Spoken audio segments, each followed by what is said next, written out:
Download करें जनमत Haryana app.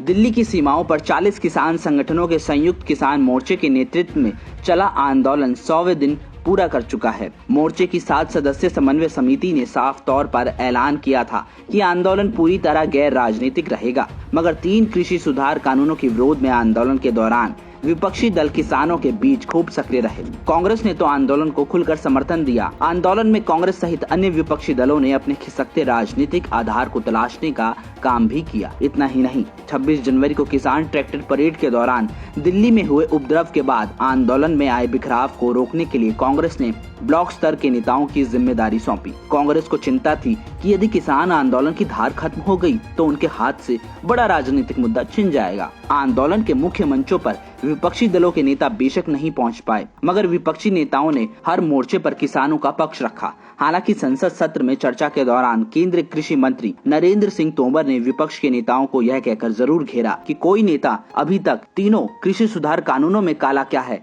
ये नहीं बता पाया। बता दे, विपक्ष ने तीनों कृषि सुधार कानूनों को काले कानून की संज्ञा दी थी। किसान आंदोलन को विपक्षी दलों ने खुलकर समर्थन दिया, लेकिन इनेलो विधायक अभय चौटाला ने आंदोलन के समर्थन में अपना इस्तीफा दिया। अभय चौटाला ने सरकार को किसानों की मांग मानने के लिए 26 जनवरी तक का अल्टीमेटम दिया था। जब सरकार ने किसानों की मांग नहीं मानी तो अभय ने 27 जनवरी को अपना इस्तीफा दे दिया। अभय के इस्तीफे ने अन्य विपक्षी दलों के नेताओं के सामने एक बड़ी चुनौती खड़ी कर दी। किसान संगठनों की तरफ से विपक्ष के नेताओं पर भी इस्तीफे देने का दबाव बनाया गया, लेकिन कोई दूसरा नेता इस्तीफा देने की हिम्मत नहीं दिखा पाया। हरियाणा में बीजेपी के साथ गठबंधन की सरकार में शामिल जेजेपी के नेता अजय सिंह चौटाला को तो यहां तक कहना पड़ा, यदि इस्तीफे से किसानों की मांग मानी जाती है तो डिप्टी सीएम दुष्यंत चौटाला का इस्तीफा उनकी जेब में है।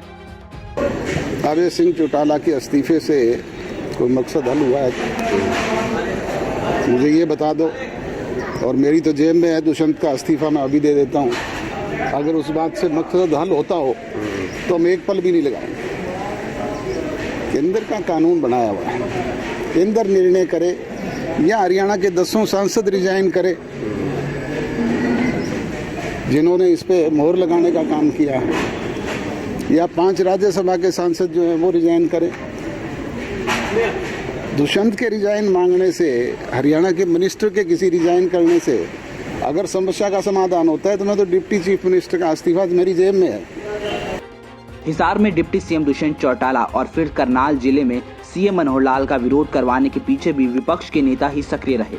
विपक्षी दलों ने ही हरियाणा के मंत्रियों और प्रमुख बीजेपी नेताओं का बहिष्कार कराने में भी अहम भूमिका निभाई। किसानों के साथ आंदोलन को धार देने के लिए कांग्रेस के हरियाणा प्रभारी विवेक बंसल ने प्रदेश अध्यक्ष कुमारी सैलजा और पूर्व सीएम भूपेंद्र सिंह हुड्डा के साथ दिल्ली में रणनीति भी बनाई। फिलहाल विधानसभा का बजट सत्र शुरू हो गया है। सत्र के पहले दिन किसान आंदोलन के मुद्दे पर कांग्रेस ने सरकार को घेरने की पूरी कोशिश की। तथाकथित किसान नेता गुरनाम सिंह चढ़ूनी से 10 करोड़ रुपए में मनोहर लाल सरकार गिराने की डील करने की भी बात सामने आई।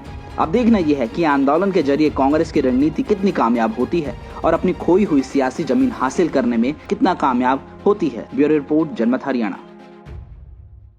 राजनीति के आगे, राजनीति के पीछे, हर हलचल को जानने के लिए हमारे YouTube चैनल जनमत हरियाणा को लाइक करें, सब्सक्राइब करें और अपडेट रहने के लिए बेल आइकन दबाना ना भूलें। देखते रहें जनमत हरियाणा, सच के अलावा कुछ भी नहीं।